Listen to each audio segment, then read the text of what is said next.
అందరికీ నా నమస్కారాలండి. ఇప్పుడు మనం కొత్తగా వచ్చినటువంటి 4th క్లాస్ ఇంగ్లీష్ టెక్స్ట్ బుక్‌లోని పేజ్ నెంబర్ 109లో కలొకేషన్స్ అనే పార్ట్‌ని చూస్తున్నాం. ఈ కలొకేషన్స్ అంటే ఏంటి? అంటే వర్డ్ పార్ట్నర్ అండి. ఇప్పుడు భార్యాభర్త, తల్లి, తండ్రి ఈ విధంగా జంటలుగా వస్తాయి చూసారా పదాలు. అట్లానే ఇంగ్లీష్‌లో కూడా కొన్ని పదాలు వచ్చినప్పుడు ఆటోమేటిక్‌గా ఇంకొన్ని పదాలు ఫాలో అవుతుంటాయి. వాటినే వర్డ్ పార్ట్నర్స్ లేదా కలొకేషన్స్ అంటారు. ఈ కలొకేషన్స్ అనేది యాక్చువల్‌గా ఇంతకుముందు అంటే ఇప్పుడున్న 10th క్లాస్‌లో ఉందండి కలొకేషన్ అనేది. దాన్ని ఏం చేశారంటే 4th క్లాస్‌కి తెచ్చేశారు ఇంట్రడక్షన్. అర్థం చేసుకోవాలి. ఈ విధంగా ఉంటుందన్నమాట. మనం పుస్తకాలు మారేటప్పుడు పై తరగతుల నుంచి కింది తరగతులకి అవి వస్తూ ఉంటాయి. కలొకేషన్ అంటే వర్డ్ పార్ట్నర్ అనేది గుర్తుపెట్టుకోండి. ఎట్లా ఉంటున్నాయి ఈ వర్డ్ పార్ట్నర్స్ అంటే చూడండి. టీయర్స్ కళ్ళు తుడుచుకో అని చెప్పాలి. దానికి ఎప్పుడైనా కానీ వైపింగ్ ద టీయర్స్ అనే పదమే వైప్ ద టీయర్స్ దానికే ప్రజెంట్ పార్టిసిపుల్లో వైపింగ్ అవుతుంది ఇన్ఫార్మ్ వస్తుంది. Wipe the tears wiping the tears వైపే ఈ యొక్క ఎప్పుడు ఫాలో అవుతుంది. కళ్ళు తుడుచుకో అనే దానికి అదొక్కటే ఇక ఆ పదమే వాడతారు. అలా కాకుండా వేరే పదాలు వాడామనుకోండి అండ్ అది బాగోదన్నమాట. ఎలా బాగోదో చూద్దాం. వాడి చూశారు. అలా కాకుండా clean your tear remove your tears అన్నాను. క్లీన్ యువర్ టియర్స్ అంటే నీ కన్నీళ్లు శుభ్రం చేసుకో. చండాలంగా ఉండేది. నీ కన్నీళ్లు శుభ్రం చేసుకోవాలి, కన్నీళ్లతో శుభ్రం చేసుకోవాలి. బాగోదు. క్లీన్ యువర్ ఫేస్ అంటే ఓకే. క్లీన్ యువర్ టియర్స్ అంటే తప్పు. క్లియర్ యువర్ టియర్స్ అన్నా బాగోదు. రిమూవ్ యువర్ టియర్స్ ఏమైనా దుస్తులా తీసి పక్కన పడేయడానికి, లేకపోతే టవలా? కాదు కదా, కన్నీళ్లు. రిమూవ్ చేయడానికి ఏం ఉండదు. అంటే వైప్ యువర్ టియర్స్ అనేదే కరెక్ట్ అనమాట. మనం కొన్నిసార్లు కొన్ని పదాలని వెతుక్కుంటూ ఉంటాం. ఏది కరెక్ట్, ఇది వాడదామా, అది వాడదామా, కొన్నిసార్లు మర్చిపోతుంటాం. సపోజ్ కస్టమర్ కేర్కి సంబంధించి ఫోన్ చేసి ఏ ఏ కొన్ని పదాలు దొరక్క ఇంకో పదాలు అనగానే వాళ్ళు కన్ఫ్యూజ్ అవుతా అట్లానా సంథింగ్ వేరే పదం వాడేస్తాం. ఇప్పుడు ఏంది, కన్నీళ్లు తుడుచుకో బదులు కన్నీళ్లు శుభ్రం చేసుకో, కన్నీళ్లు తీసేయి. రిమూవ్ యువర్ టియర్స్ అంటే ఇంగ్లీష్లో వచ్చేసి రిమూవ్ యువర్ క్లోజ్ ఇట్లాంటివి వస్తుంటాయి కదా. రిమూవ్ యువర్ టియర్స్ అంటే డిఫరెంట్గా ఉంటుంది. అసలు దాని అర్థం వేరేగా ఉంటుంది అనమాట. అంటే కన్నీళ్లు తుడుచుకో అనే దానికి అనవసరంగా ఈ వాడాల్సిన అవసరం లేదు. ఎప్పుడు కూడా వైపే వచ్చింది. Wipe your tears, she wiping her tears, wipe అంతే.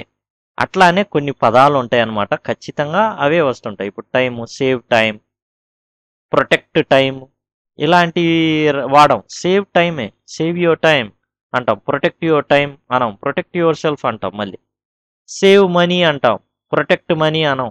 షీల్డ్ మనీ అనం. సేవ్ ఎనర్జీ అనే అంటాం, సేవ్ ఎలక్ట్రిసిటీ అంటాం.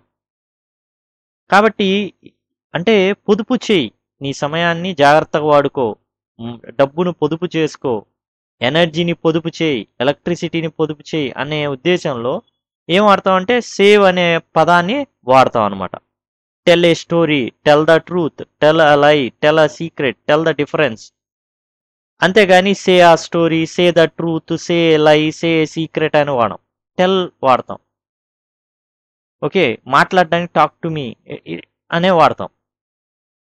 ఆ విధంగా అనమాట. అంటే ఏంటంటే ఓ స్టోరీ చెప్పు అంటే సే స్టోరీ అని అనకూడదు, టెల్ ఏ స్టోరీ అనే అనాలి. నిజం చెప్పు, సే ద ట్రూత్ అనం, టెల్ ద ట్రూత్ అనేది అంటాం.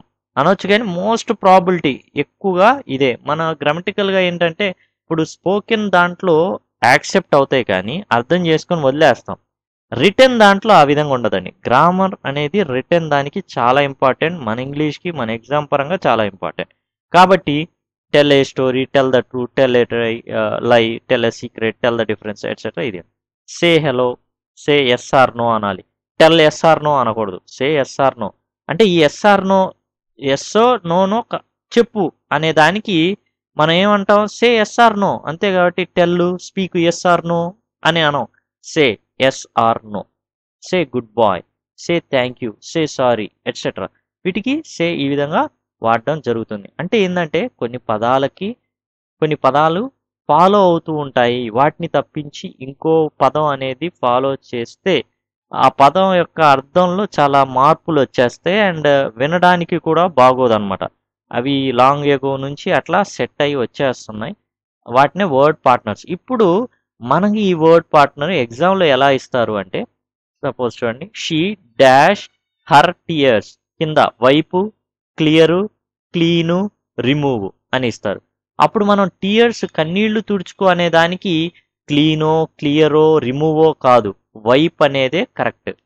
ఓకే, దానికి సంబంధించి షీ డాష్ హర్ టియర్స్ అని వైప్స్, అంటే సింపుల్ ప్రెజెంట్ టెన్స్లో వస్తే wipes, she wipes her tears. అట్లా ఆ విధంగా ఏంటంటే వైప్ అనే దానికే మనం 100% అదే కరెక్ట్ అవుతుంది. అది ఎందుకంటే కన్నీళ్లు తుడుచుకో అనే దానికి టీయర్స్కి ఆ కాంటెక్స్లో పార్ట్నరు వైపే, అంతేగాని క్లీను, క్లియరు, రిమూవ్ కాదు. ఆ విషయాలు గుర్తించండి. ఇంకా మీకు ఫర్దర్గా కలొకేషన్స్ నేర్చుకోవాలండి, ఎగ్జామ్ పరంగా అయితే నేర్చుకోవాలి. డిఎస్సి రాస్తున్నట్లయితే ఖచ్చితంగా మీరు 10th క్లాస్లో కలొకేషన్స్ ఉన్నాయి, అవి కనుక మీరు చూడాలి అనుకుంటే పీసీవీ ఇంగ్లీష్ కలొకేషన్స్ అని యూట్యూబ్లో సెర్చ్ చేసినట్లయితే మీకు ఆ వీడియో కనబడుతుంది. చక్కగా ఆ కలొకేషన్స్ చూడండి, చాలా మీకు ఈజీగా ఉంటుంది. దాని నుంచి ఖచ్చితంగా మార్కులు వస్తాయి కాబట్టి మీరు ఏమాత్రం మిస్ చేయొద్దు.